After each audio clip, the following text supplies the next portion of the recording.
In the quiet village of Hartcliffe, nestled deep in the moors of Derbyshire, stands an aging Georgian estate, Elmsley House. Once elegant, it had long since fallen into disrepair by the late 1990s. But what unfolded inside its ivy-covered walls in the autumn of 1998 would leave even seasoned investigators shaken, and a family destroyed. This is the unsolved possession case of 16-year-old Alice Morley, a quiet, artistic teenager whose behavior shifted so radically, so violently, that doctors, priests, and even police were called in. But none could explain what truly happened. Welcome to Fear Diaries, Case Thoroughbad 49, The Possession of Elmsley House. And if this kind of deep, real-based horror grips you, subscribe now, because you won't find stories like this anywhere else. Elmsley House had stood since 1814, originally built for a coal baron. Over the decades, it changed hands, served as a boarding school, a convalescent home during the war, and eventually went up for private sale. By 1994, the Morley family, Mark, his wife Helena, and their daughter Alice, purchased the property for well below market value. Locals in Hartcliffe whispered of its strange history. 2 suicides, one during WWI, the unexplained disappearance of a caretaker in 1958, and the tragic fire in 1972 that gutted the East Wing. But the Morleys, eager to escape London life, ignored the stories. Alice was 16, quiet, introverted, with a love for charcoal sketching and poetry. Friends described her as kind but reclusive. She had no history of mental illness, trauma, or drug use. In her mother, Helena's words, she was just calm. She hated loud noises, always read by candlelight. A bit of an old soul. That would change in less than 6 weeks. It began with something small. On September the 9th, 1998, Alice asked her mother if she had heard the man upstairs. Helena laughed. The second floor hadn't been used in months. "There's no one upstairs," she replied. But Alice insisted. "He walks in circles when it gets dark. I hear the boots, and he hums." That same week, Helena began finding Alice's drawings different. Instead of landscapes and woodland scenes, she was sketching grotesque, wide-mouthed figures with sunken eyes and twisted limbs, all standing in what appeared to be her bedroom. Then came the dreams. Alice began sleepwalking. Her father found her in the hall one night, barefoot and freezing, whispering, "He's standing behind you." But no one was there. On September 19th, Alice's diary included the entry, "He speaks Latin sometimes. I don't know Latin, but I understand." She also mentioned a name, Malphas. Later research showed that Malphas appears in demonological grimoires, often associated with possession, hallucinations, and control over dreams. Was Alice being influenced by something paranormal or something psychological? A family friend, Rachel Collins, a clinical psychologist, visited the house on September 24th. She stayed for 2 nights. She would later say in a recorded interview, "I don't know what I saw, but that girl, the way she looked at me on the second night, it wasn't Alice anymore. There was something else, something older. It knew who I was, and it hated me." October 2nd, 1998. Alice locked herself in her room for 14 hours. She didn't eat or speak. When her parents finally forced the door open, she was sitting cross-legged, eyes open but not blinking, facing the wall.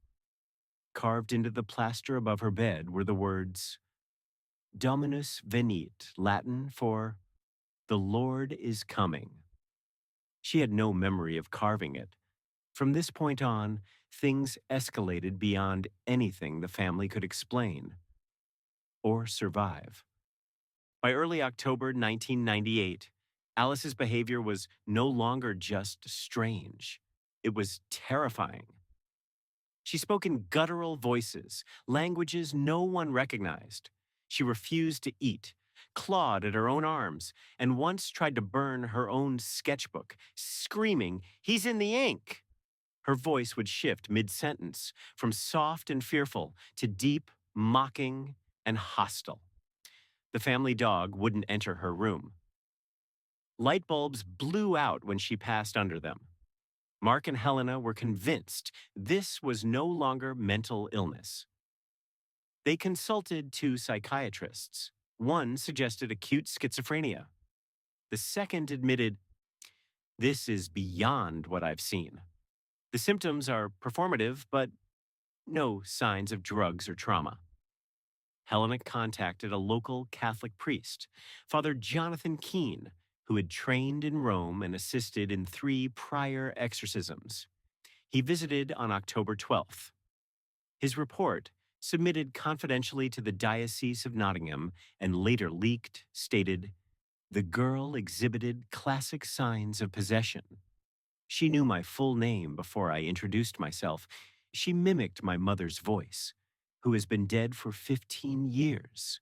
Her eyes, they changed. Black, hollow." Father Keene returned with a small team and a voice recorder. He recorded 94 minutes of interaction with Alice. Only 13 minutes were ever made public. On tape, Alice is heard saying, "There are 7 of us now. She let us in through the walls. You don't remember me, but I remember what you did, John."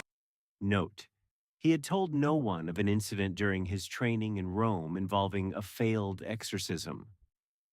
The tape ends with Alice shrieking in multiple tones at once, followed by complete silence, and then the unmistakable sound of her heart stopping. She was revived 3 minutes later. Alice was taken to a private hospital in Wiltshire for psychiatric care. No clear diagnosis was ever made. In spring of 1999, she was released. Her final known quote to a journalist in 2001 was, "He's still here. He doesn't need the house anymore. He's with me now." Alice Morley vanished in 2007. No trace of her was ever found. Following Alice's disappearance in 2007, Elmsley House sat abandoned again. Locals refused to go near it. Over the next decade, 4 squatters who entered were later found in psychiatric units, all rambling about a girl in the attic and a voice under the wallpaper. In 2015, paranormal researcher Dr. Louise Rainsford obtained partial diocese records, confirming Father Keene's belief that Alice Morley's case represented true, historic, demonic occupation, not just possession, but nesting. According to his final notes before his death in 2008, whatever was in Elmsley House was ancient, far older than Christian lore. Alice was a vessel. Willing or not, she let it pass through. In 2019, a former church archivist leaked 3 images from the night of the exorcism. One showed Alice suspended 3 feet in the air, eyes rolled back, limbs twisted. Another showed shadow figures in the hallway, figures unseen by the human eye at the time. The final image, a photo taken after the ritual. In the background mirror, Alice's reflection was smiling, even though she was unconscious. Experts from Cambridge and Durham University have failed to debunk the photos. One called them the most compelling visual evidence of demonic phenomena in the UK. In December 2023, paranormal podcast Spectre Frequency received an anonymous package. Inside, a worn leather-bound journal with initials AM. The last entry read, "The door is open. It's not just Elmsley anymore. He rides inside. He follows the bloodlines." DNA testing confirmed the journal belonged to Alice Morley. But Alice's DNA had already been tested against a Jane Doe found in Wales in 2013 and matched. That means either the body was not Alice or something is still wearing her face. The stories we tell here aren't just made to scare you. They're made to warn you. Every case on Fear Diaries is based on real events, recorded incidents, declassified evidence, and whispers hidden in forgotten police files and old church records. Whether it's a haunted forest in the US, a vanishing girl in the UK, or a demonic presence locked away since 1998, the horrors we document aren't fiction. They're fragments of the truth the world has tried to bury. Fear Diaries is more than just a horror channel. It's an archive of everything unexplained, unsolved, and unwanted. A place where the real stories live, and sometimes don't stay buried. So if you're drawn to the dark corners, to the things that can't be explained, then hit subscribe and join the only place that dares to tell these stories. Because the more you know about what's out there, the better chance you have of surviving it.